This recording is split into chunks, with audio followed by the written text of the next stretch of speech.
रहीम नाज़रीन अस्सलाम वालेकुम, मैं हूं इमरान वसीम।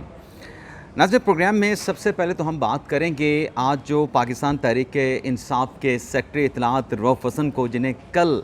मरकज़ी सेक्रेटेरिएट से पुलिस की जानिब से हिरासत में लिया गया था, आज उन्हें जुडिशल मजिस्ट्रेट अब्बास शाह की अदालत में पेश किया गया है।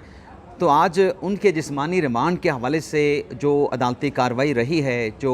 लतीफ़ खोसा और अली बुखारी ने दलाइल दिए हैं और फिर एफआईए के प्रोसिक्यूटर ने कितने दिन का जिस्मानी रिमांड मांगा और फिर जो फ़ैसला है अदालत का, इस हवाले से जो डिटेल हैं वो आप नाज़रीन की खिदमत में पेश करेंगे। इसके बाद हम बात करेंगे इमरान खान का ट्रायल फ़ौजी अदालत में चलाने का फ़ैसला, ये क्या मामला है, इस हवाले से डिटेल आपके साथ हम शेयर करेंगे। और पाकिस्तान तहरीक इंसाफ ने बड़ा अहम फ़ैसला किया है कि अब पाकिस्तान पीपल्स पार्टी भी तहरीक इंसाफ के ख़िलाफ़ मैदान में आ गई है। मैदान में न सिर्फ आ गई है बल्कि कुछ बयानात भी तहरीक इंसाफ ने पाकिस्तान पीपल्स पार्टी के रहनुमाओं की जानिब से तहरीक इंसाफ के ख़िलाफ़ दाग दिए गए हैं। तो ये क्या मामला है, इसकी डिटेल भी आपके साथ हम शेयर करेंगे। लेकिन प्रोग्राम का आगाज़ करने से पहले आप देखने वालों से चैनल सब्सक्रिप्शन की दरख्वास्त करेंगे कि अगर आपने अभी तक हमारे चैनल को सब्सक्राइब नहीं किया तो चैनल को सब्सक्राइब कर लें, बेल आइकॉन का बटन प्रेस कर लें और अगर आपको हमारी वीडियो पसंद आती है तो इसे लाइक भी करें और शेयर भी करें। मामला नाज़रीन ये है कि आज जब रऊफ़ हसन साहब को अदालत में लाया गया फ़िज़िकल रिमांड के लिए एफआईए के हुकाम की तरफ से, तो आप देख सकते हैं कि जो एक रात उनकी एफआईए की हिरासत में गुजरी है, उनसे क्या तफ्तीश हुई है। यानी देखने वाले कहते हैं कि जो रऊफ़ हसन साहब जब आज अदालत में उनको लाया गया तो वो हवास बाख्ता थे। सहाफ़ियों ने उनसे सवालात भी किए लेकिन किसी सवाल का, किसी सहाफ़ी की बात का जो है रऊफ़ हसन साहब ने जवाब नहीं दिया। जुडिशल मजिस्ट्रेट अब्बास शाह की अदालत में जब उनको पेश किया गया तो एफआईए की जानिब से जो है उनके 10 दिन के जिस्मानी रिमांड की इस्तदा की गई और अदालत से कहा गया कि कानून के मुताबिक जो है ऐसे केसेस में जो मुल्ज़म है उसका 30 दिन का जिस्मानी रिमांड लिया जा सकता है। और एफआईए ने, प्रोसिक्यूटर ने अदालत के सामने ये दरख्वास्त की कि जो रऊफ़ हसन साहब हैं उनसे मुख्तलिफ जो डिजिटल डिवाइसेस हैं वो रिकवर करनी है, वो बरामद करनी है। लतीफ़ खोसा साहब ने नाज़रीन फ़िज़िकल रिमांड की मुखालफत की और फिर लतीफ़ खोसा साहब, जिन्हें हम जानते हैं पाकिस्तान तहरीक इंसाफ के रहनुमा हैं, इससे पहले पाकिस्तान पीपल्स पार्टी के साथ वाबस्ता थे, जब वो केसेस में दलाइल देते हैं तो वो उस केसेस से हट के, यानी पर्टिकुलर जिस केस में वो पेश हो रहे होते हैं उस केस से हट के इतराफ़ पे दाएँ बाएँ अदालत के बाहर जो चीज़ें चल रही होती हैं उन पे भी दलाइल देना शुरू कर दें। जैसा कि जब उन्होंने मुखालफत की जिस्मानी रिमांड की लतीफ़ खोसा साहब ने, उन्होंने कहा कि 11 जज ने पाकिस्तान तहरीक इंसाफ को सियासी जमात करार दिया और पीटीआई जो है एक सियासी जमात है। और फिर उनकी तरफ से कहा गया कि किसी को गद्दारी के सर्टिफिकेट बांटने का हक़ नहीं है। और फिर उनकी तरफ से कहा गया कि तहरीक इंसाफ पर पाबंदी लगाने की कोशिश की जा रही है। अब इन तमाम जो दलाइल लतीफ़ खोसा साहब अदालत में दे रहे थे, इसका जो केस है रऊफ़ हसन साहब का, उनके साथ कोई बराह रास्त कोई ताल्लुक़ या लिंक बनता नहीं था। लतीफ़ खोसा साहब ने कहा कि हमें इस केस का जो एफआईए ने जो गिरफ़्तार किया रऊफ़ हसन को, किस मुकदमे में गिरफ़्तार किया है, उसकी कॉपी फ़राहम नहीं की गई। वो कॉपी कमरा अदालत में ही अपने जो लतीफ़ खोसा साहब हैं उनको फ़राहम कर दी गई। और फिर लतीफ़ खोसा साहब ने कहा कि इदारों की तरफ से अब डिजिटल दहशत गर्दी का लफ्ज़ जो है मुतारफ़ कराया गया है और इस डिजिटल दहशत गर्दी में जो है रऊफ़ हसन साहब को मुलव्वस करने की कोशिश की जा रही है। कौन सा इन्होंने रऊफ़ हसन से डिवाइसेस और रिकॉर्ड बरामद कराना है, तमाम रिकॉर्ड तो ये उठा के ले गए हैं, कोई डिवाइसेस जो है वो उन्होंने रिकवर नहीं करनी और हम इस जिस्मानी रिमांड की जो है मुखालफत करते हैं। इसके बाद नाज़रीन अली बुखारी साहब की जानिब से दलाइल दिए गए, वो भी लतीफ़ खोसा के फ़िज़िकल रिमांड के खिलाफ दलाइल दे रहे थे। उनकी तरफ से कहा गया कि सोशल मीडिया की जो पाकिस्तान तहरीक इंसाफ की टीम है उससे रऊफ़ हसन साहब का कोई ताल्लुक़ नहीं है और वो कैंसर के मरीज़ हैं। इन पे हालिया दिनों में एक कातलाना हमला भी हुआ है, कोई इनके खिलाफ़ केस नहीं। ये सिर्फ जलील करने के लिए, सियासी तौर पे निशाना बनाने के लिए जो है रऊफ़ हसन को गिरफ़्तार किया गया है। और मोबाइल इस्तेमाल करना, अली बुखारी ने कहा क्या ये जुर्म है। और फिर इसके बाद अदालत ने जो केस की समाअत है वो कंक्लूड होने के बाद जो रऊफ़ हसन साहब के जिस्मानी रिमांड का मामला है उस पर फ़ैसला महफूज कर लिया है। हो सकता है कि जब आप ये व्लॉग देख रहे हों तो जिस्मानी रिमांड के हवाले से जो जज साहब हैं जुडिशल मजिस्ट्रेट अब्बास शाह, उनकी तरफ से फ़ैसला भी जो है वो सादिर फरमा दिया जाए। तो ये एक मतलब अहम केस था जिसमें आज रऊफ़ हसन साहब को पेश करना था, तो पेश भी कर दिया गया है। जिस्मानी रिमांड के हवाले से जो दलाइल हैं वो भी एफआईए ने भी कर ली हैं और साथ साथ उनके वकला की जानिब से, लीगल टीम की जानिब से जिस्मानी रिमांड की मुखालफत भी कर दी गई है। अब आ जाते हैं नाज़रीन, पाकिस्तान पीपल्स पार्टी तहरीक इंसाफ के ख़िलाफ़ कैसे मैदान में आई है, इस मामले पर हम बात कर लेते हैं। एक तो नाज़रीन पीपल्स पार्टी की जानिब से जो मखसूस नशिस्तों के हवाले से सुप्रीम कोर्ट का फ़ैसला है, उस फैसले पर जो है नज़रसानी दायर कर दी गई है। अब ये जो नाज़रीन नज़रसानी पाकिस्तान पीपल्स पार्टी 12 जुलाई के मखसूस नशिस्तों के ऑर्डर के ख़िलाफ़ लेके आई है, इसमें कुछ नए पॉइंट्स, कुछ नए नुकात जो है वो उठाए गए हैं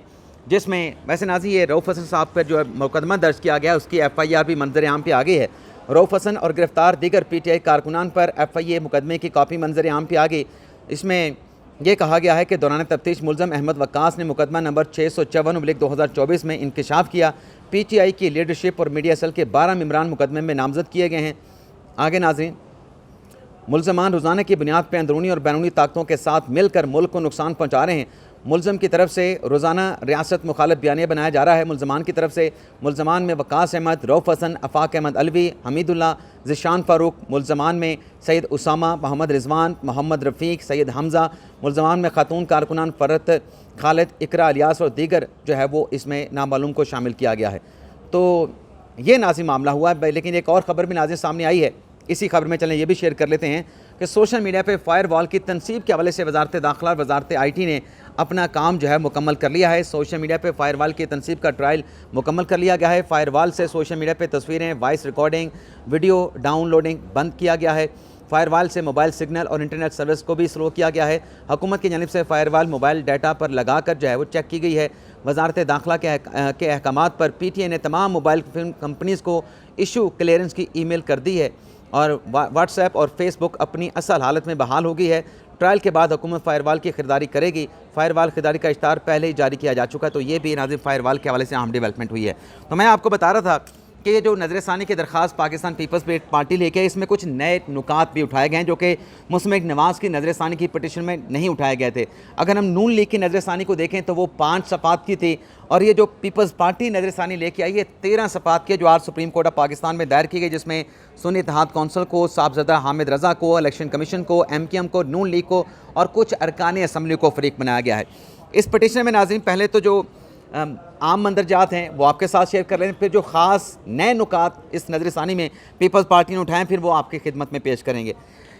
इसमें नाज़िम फ़ारूक H नाइकी कहते हैं कि इलेक्शन कमीशन ने इलेक्शन एक्ट के सेक्शन 57 के तहत जो है वो 8 फरवरी 2024 के इलेक्शन का शेड्यूल जारी किया। इलेक्शन प्रोग्राम के तहत मखसूस नशिस्तों की फहरिस्त जमा करवानी थी। 22 दिसंबर 2023 की तारीख थी और फिर इलेक्शन कमीशन ने सेक्शन 58 के तहत जो शेड्यूल जारी किया था उसमें नज़रसानी करते हुए मखसूस नशिस्तों की जो फहरिस्त है उसमें तब्दीली करके 24 दिसंबर तक उस डेट को जो है बढ़ा दिया गया। और फिर पीपल्स पार्टी ये कहते हैं कि सुन्नी इत्तेहाद कौंसिल ने मखसूस नशिस्तों की फहरिस्त भी नहीं दी, इलेक्शन में भी सुन्नी इत्तेहाद कौंसिल ने हिस्सा नहीं लिया और जो सुन्नी इत्तेहाद कौंसिल के चेयरमैन हैं साहबज़दा हामिद रज़ा, उन्होंने भी NA 104 फैसलाबाद से आज़ाद हैसियत में इलेक्शन लड़ा। सुन्नी इत्तेहाद कौंसिल के चेयरमैन ने 26/2/2024 को जो इलेक्शन कमीशन ने ख़त लिखा उसके जवाब में कहा कि हमें मखसूस नशिस्तें नहीं चाहिए क्योंकि हमने इलेक्शन लड़ा ही नहीं है। आगे चल के पीपल्स पार्टी की इस रिव्यू में कहा गया है कि सुन्नी इत्तेहाद कौंसिल में आज़ाद अरकान शामिल हुए तो मखसूस नशिस्तों की दरख्वास्त इलेक्शन कमीशन में दायर की गई और फिर इस सारे मामले का पस मंज़र के इलेक्शन कमीशन ने क्या फ़ैसला किया, मखसूस नशिस्तों के हवाले से पेशावर हाई कोर्ट ने क्या फ़ैसला किया। और आगे चल के पीपल्स पार्टी ने कहा कि PTI के किसी उम्मीदवार ने मखसूस नशिस्तों की केस में पार्टी बनने के लिए ना इलेक्शन कमीशन से रजू किया, ना पेशावर हाई कोर्ट में, ना ही सुप्रीम कोर्ट ऑफ पाकिस्तान में। और जो तफसीली फ़ैसला है वो आने पर मज़ीद जो गुजारिशात हैं वो भी अदालत के सामने रखने का हक़ महफूज रखते हैं। अब जो नए नुकात हैं वो आपके सामने रख देते हैं। इसमें नाज़िम पीपल्स पार्टी ये कहती है कि जो ऑर्डर सुप्रीम कोर्ट ने 12 जुलाई को जारी किया ये कानून की नज़र में एक बैड ऑर्डर है, एक बुरा ऑर्डर है। और उसमें यह कहा गया है कि जो फ़ैसला सुप्रीम कोर्ट ने दिया अदालत के सामने, जो सुन्नी इत्तेहाद कौंसिल की गुजारिशात थी और सुन्नी इत्तेहाद कौंसिल ने जिन पार्टियों को फ्री कैन के तौर पे शामिल किया था उनकी जो गुजारिशात थी उससे बियॉन्ड जाके अदालत ने फ़ैसला दिया। यानी अदालत के सामने जो कुछ दलाइल दिया गया उससे हट के ये फ़ैसला दिया गया है जो कि काबिल रिव्यू है। और आगे चल के नाज़िम कहा गया है कि सुन्नी इत्तेहाद कौंसिल ने अपने लिए रिलीफ नहीं मांगा था, अपने लिए रिलीफ मांगा था और सुन्नी इत्तेहाद कौंसिल पाकिस्तान तहरीक इंसाफ के लिए रिलीफ हासिल करने के लिए अदालत में नहीं आई थी। और फिर नाज़रीन आगे चल के ये कहा गया है कि सुन्नी इत्तेहाद कौंसिल और पाकिस्तान तहरीक इंसाफ जो हैं ये दो अलग अलग सियासी जमातें हैं, इन्हें एक सियासी जमात जो है वो डिक्लेयर नहीं किया जा सकता, तसव्वुर नहीं किया जा सकता। और फिर ये भी कहा गया है कि PTI ने कोई केस किसी जगह पर भी अदालत के सामने फ़ाइल नहीं किया था। और फिर एक और नुकता जो उन्होंने उठाया कि वो 80 अरकान जिनमें 39 और 41 की एक बाइफर्केशन सुप्रीम कोर्ट ने अपने फ़ैसले में की है, उनमें से कोई रुकन जो है वो सुप्रीम कोर्ट के सामने आया नहीं था, कोई उन्होंने कंटेंशन अदालत के सामने नहीं रखी। और PTI के जिन लोगों को 39 लोगों को PTI का डिक्लेयर किया गया, ये एक ऐसा फ़ैसला जो कि सेटल जो प्रिंसिपल है उसके बरखिलाफ़ है, तो ये काबिल रिव्यू ऑर्डर है सुप्रीम कोर्ट का। और आगे चल के कहा गया कि 41 अरकान जिन्हें आज़ाद डिक्लेयर किया गया, ये आज़ाद डिक्लेयर करना भी आइन और कानून के मुनाफिक है। और जस्टिस याहिया अफरीदी और जस्टिस मंदूखेल साहब ने अपने ऑर्डर में कहा था कि जिन्होंने अपने नॉमिनेशन पेपर में ख़ुद को आज़ाद लिखा है वो आज़ाद ही तस्वर होंगे, उसे किसी दूसरी सियासी जमात में शामिल करने के हवाले से कोई डायरेक्शन नहीं हो सकती। और इसमें यह भी कहा गया है पाकिस्तान पीपल्स पार्टी की तरफ से कि 15 दिन का जो वक्त दिया गया है इस ऑर्डर में, 12 जुलाई के ऑर्डर में, ये भी आइन और कानून में किसी जगह इसकी गुंजाइश मौजूद नहीं है। और फिर आगे चल के पीपल्स पार्टी के वकील फ़ारूक एच नाइक कहते हैं कि अदालती ऑर्डर में जो आर्टिकल 51 है मखसूस नशिस्तों के हवाले से और जो इलेक्शन एक्ट का सेक्शन 104 है उसको कलदमी करार नहीं दिया गया। यानी पीपल्स पार्टी ये कह रही है कि इन 2 आर्टिकल्स को कलदम करार दिए बगैर जो ऑर्डर सुप्रीम कोर्ट ने दिया वो नहीं दिया जा सकता था। और आगे चल के कहते हैं कि दरअसल जो सुप्रीम कोर्ट के अपने तय करदा असूल हैं आइन की इंटरप्रटेशन के हवाले से ये ऑर्डर जारी करके उन सेटल आइनी असूलों की जो है वो की खिलाफ वर्जी की गई है। और असल जो तनाज़ा था सुन्नी इत्तेहाद कौंसिल जो सुप्रीम कोर्ट के सामने आई थी उस पर सुप्रीम कोर्ट का 12 जुलाई का ऑर्डर मुकम्मल तौर पर खामोश है। और फिर नाज़रीन ये कहा गया है पीपल्स पार्टी की तरफ से कि PTI को जो नशिस्तें देने का फ़ैसला किया गया इस हवाले से तो हमें नोटिस ही नहीं किया गया। नोटिस तो हमें ये सीटें सुन्नी इत्तेहाद कौंसिल की अपीलों पर किया गया था। अगर अदालत ने ये सीटें तहरीक इंसाफ को देनी थी तो फिर अलग से हमें नोटिस किया जाता, हम उस पर आर्गू करते, लेकिन ये मौका ही नहीं दिया गया। तो लिहाजा ये जो फ़ैसला है 12 जुलाई का, इसको रिव्यू किया जाए, इस पर नज़रसानी की जाए। जब तक नज़रसानी की दरख्वास्तों का फ़ैसला नहीं हो जाता तो 12 जुलाई का जो ऑर्डर है उसका जो ऑपरेशन है उसको फौरी तौर पर जो है वो सस्पेंड कर दिया जाए। अब आ जाते हैं नाज़रीन जो बानी PTI के हवाले से अहम खबरें हैं। एक तो नाज़रीन जो 9 मई के हवाले से इमरान खान साहब के खिलाफ 12 केसेस हैं, जिसमें कल 12 रुकनी पुलिस की लाहौर की टीम पहुंची थी, लेकिन खान साहब ने उनके साथ मुलाकात करने, उनके सामने पेश होने से, उनके सवालात के जवाब देने से इनकार कर दिया था। आज नाज़रीन वही 12 रुकनी टीम फिर दोबारा से अडयाला जेल पहुंची है और ये टीम जो है इमरान खान साहब के फिजिकल रिमांड क्योंकि मौजूद है 25 जुलाई तक उनसे तफ्तीश भी करेगी, सवालात भी पूछेगी। और 3 टेस्ट बानी PTI इमरान खान साहब के लिए जाएंगे, जिसमें एक पॉलीग्राफिक टेस्ट है, एक इमरान खान साहब की वॉइस मैचिंग की जाएगी और तीसरा फोटोग्रामेट्री टेस्ट है जो इमरान खान साहब का आज लेने के लिए ये 12 रुकनी टीम पहुंची है। लेकिन देखते हैं, गुज़िश्ता रोज़ तो इमरान खान साहब पेश नहीं हुए थे, लेकिन आज क्या इस टीम के सामने इमरान खान साहब पेश होकर ये टेस्ट भी करवाएंगे और जो तफ्तीशी टीम के जो सवालात हैं उनके सवालों के क्या जवाब भी देंगे। तो इस खबर के हवाले से यानी ये खबर तो आ चुकी है कि टीम पहुँच चुकी है और ये फलां इकदाम करेगी, लेकिन क्या खान साहब ये सब कुछ करने देंगे, टीम के सामने आएंगे, तो इसके लिए हमें कुछ घंटों का इंतज़ार करना पड़ेगा। इसके अलावा नाज़रीन कल जो अडयाला जेल में 190 मिलियन पाउंड केस की जो समाअत हुई है, जिसमें नाज़रीन इमरान खान साहब ने सहाफ़ियों के साथ गुफ्तगू करते हुए ये कहा कि मैंने अपनी गिरफ़्तारी पे ये कहा था अपने पार्टी के लोगों को और कारकुनान को कि आपने GHQ के सामने जो है वो आपने जाके एहतजाज करना है। तो इस हद तक इमरान खान साहब ने एतराफ़ किया और फिर खान साहब कहते हैं कि मैंने तो उनको पुरअमन रहने का कहा था। अब इस डेवलपमेंट के बाद नाज़रीन आज सीनियर सहाफ़ी हैं, तज्ज़ियाकार भी हैं, सालिह ज़ाफ़र साहब रोज़नामा जंग के ग्रुप से ये वाबस्ता हैं, इनकी तरफ से आज एक आर्टिकल लिखा गया है जिसमें उन्होंने ज़राए से बातचीत करके ख़बर दी है कि इमरान खान साहब ने ये जो एतराफ़ किया है कि GHQ के सामने हमला करने का, अब GHQ के सामने एहतजाज करने का उन्होंने ख़ुद कहा था, ख़ुद डायरेक्शन जारी की थी। तो ये एतराफ़ जो सामने आया है, तो इमरान खान साहब का ये जो एतराफ़ है ये इनके मुकदमे को सीधा मिलिट्री कोर्ट में ले जाएगा। और इस खबर में सालिह ज़ाफ़र साहब ये कहते हैं कि फ़ौरी तौर पे इस बात का इम्कान नहीं है कि जो इमरान खान साहब अडयाला जेल में मौजूद हैं उन्हें अडयाला से निकाल के किसी दूसरी जगह पे जो है मुंतकिल किया जाएगा। अलबत्ता सालिह ज़ाफ़र साहब ये कहते हैं कि जो नैब केसेस की अडयाला जेल में समाअत हो रही है उनकी समाअत कंक्लूड होने के बाद, यानी 190 मिलियन पाउंड केस और तोशाखाना 2 का रेफरेंस मुकम्मल होने के बाद ये इम्कान मौजूद है, पॉसिबिलिटी नाज़रीन पॉसिबिलिटी की बात हो रही है कि इमरान खान साहब को फिर किसी दूसरी जगह जो है वो मुंतकिल किया जाए। लेकिन अलबत्ता सालिह ज़ाफ़र साहब अपनी खबर में लिखते हैं कि इमरान खान साहब के एतराफ़ के बाद उनका मिलिट्री कोर्ट में ट्रायल और मिलिट्री कोर्ट में उनकी कस्टडी के हवाले से जो राह है वो हमवार कर दिया इमरान खान साहब के जो है एतराफ़ में। और आगे चल के अपनी स्टोरी में लिखते हैं कि फ़ौजी अदालत अपने किसी हिरासती मरकज़ में इमरान खान को रखने का हुक्म दे सकती है, लेकिन वो मकाम क्या होगा इस हवाले से आगाह करना जो है वो लाजम ना होगा। तो एक नाज़रीन ये भी डेवलपमेंट हुई है। इसके अलावा नाज़रीन इलेक्शन कमीशन पाकिस्तान में आज तहरीक इंसाफ के इंट्रा पार्टी इलेक्शन के हवाले से बड़े अहम मुकदमे की समाअत हुई है, जिसमें नाज़रीन आज बैरिस्टर गौर साहब पेश हुए हैं। पहले तो बैरिस्टर गौर साहब इलेक्शन कमीशन के सामने पेश हुए हैं और यहाँ पे इलेक्शन कमीशन के पेशी के बाद वो पहुँचे हैं जहाँ पे रऊफ़ हसन साहब को पेश किया गया था। तो आज इलेक्शन कमीशन के 13 रुकनी बेंच ने, जिसको हेड कर रहे थे मेंबर निसार दुरानी, उनकी जानिब से जो है वो इस केस की समाअत की गई और समाअत के आगाज़ में जो मेंबर KP हैं उनकी तरफ से ये कहा गया कि PTI अब एक इदारा नहीं रही। अब इस बात का नाज़िम मतलब ये निकलता है कि जो आखिरी इंट्रा पार्टी इलेक्शन करवाया गया है पाकिस्तान तहरीक इंसाफ की तरफ से, उससे इलेक्शन कमीशन एक्सेप्ट नहीं कर रही, जिसमें बैरिस्टर गौहर साहब जो है वो चेयरमैन मुंतखब हुए हैं और उमर अयूब साहब जो है वो सेक्रेटरी जनरल मुंतखब हुए हैं, और इलेक्शन कंडक्ट करवाया था नियाज़ुल्लाह नियाज़ी साहब ने बतौर फेडरल चीफ इलेक्शन कमिश्नर। तो अब इलेक्शन कमीशन के मेंबर कह रहे हैं कि PTI अब एक इदारा नहीं है। हम ये जानना चाहते हैं कि तहरीक इंसाफ के जो इंटर पार्टी के इंतखाबात हुए हैं ये किस अथॉरिटी ने करवाए थे। तो इस हवाले से जब ये सवालात नाज़िम पुट किए गए तो बैरिस्टर गौहर साहब ने ये जवाब दिया कि हम जो दस्तावेज़ात मांगी जा रही हैं वो दस्तावेज़ात जो है वो जमा करवाने के लिए जो है हमें वक्त चाहिए, क्योंकि हमारा जो रिकॉर्ड है, कल जब रऊफ़ हसन को गिरफ़्तार किया गया है तो हमारा वो तमाम रिकॉर्ड और जो वाटर डिस्पेंसर है वो भी पुलिस उठा के ले गई है।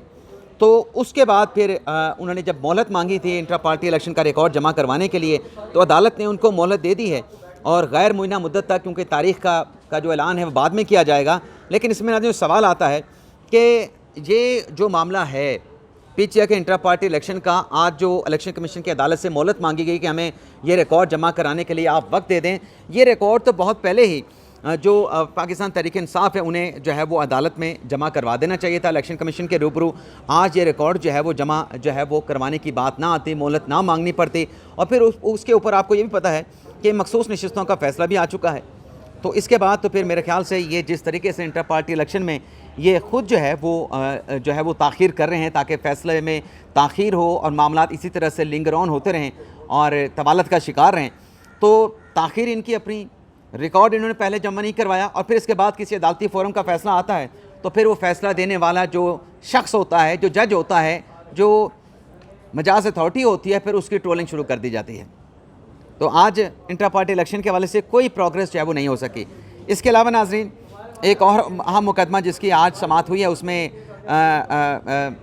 थाना संगजानी में जो मुकदमा दर्ज किया गया ATC अदालत में, आज ताहिर अब्बास सिप्रा साहब ने इस केस की समाअत की है और इस केस में ताहिर अब्बास सिप्रा साहब ने डायरेक्शन जारी की थी कि इमरान खान साहब को पेश करने के हवाले से फ़िज़िकल या वीडियो लिंक के ज़रिए इस हवाले से रिपोर्ट पेश की जाए। तो आज अडयाला जेल के हुकाम की जानिब से इस हवाले से जो रिपोर्ट है वो जज ताहिर अब्बास सिप्रा साहब की अदालत में पेश की गई, जिसमें अडयाला जेल के हुकाम ये कहते हैं कि इमरान खान साहब क्योंकि सिक्योरिटी कंसर्न्स हैं और इस सिक्योरिटी कंसर्न्स की रोशनी में इमरान खान को जो है वो अदालत में पेश नहीं किया जा सकता है। तो फिर जज साहब ने ये जो इमरान खान साहब का केस था संगजानी में मुकदमे के हवाले से, इसकी जो समाअत है वो 5 सितंबर तक, यानी एक लंबी तारीख डाल दी गई 5 सितंबर 2024 की। तो इसमें इमरान खान साहब की लीगल टीम की तरफ से आमना नामी खातून हैं, आमना अली, वो जो है इस अदालत में पेश हुई हैं। इसके अलावा अगर हम बात करें तो समीउल्लाह नामी एक शहरी लापता हुए थे, जैसे मोहसिन अख्तर कियानी साहब ने उनकी बाजियाबी का हुक्म दिया था, 3 रोज़ के अंदर इनको बाजियाब किया जाए। तो आज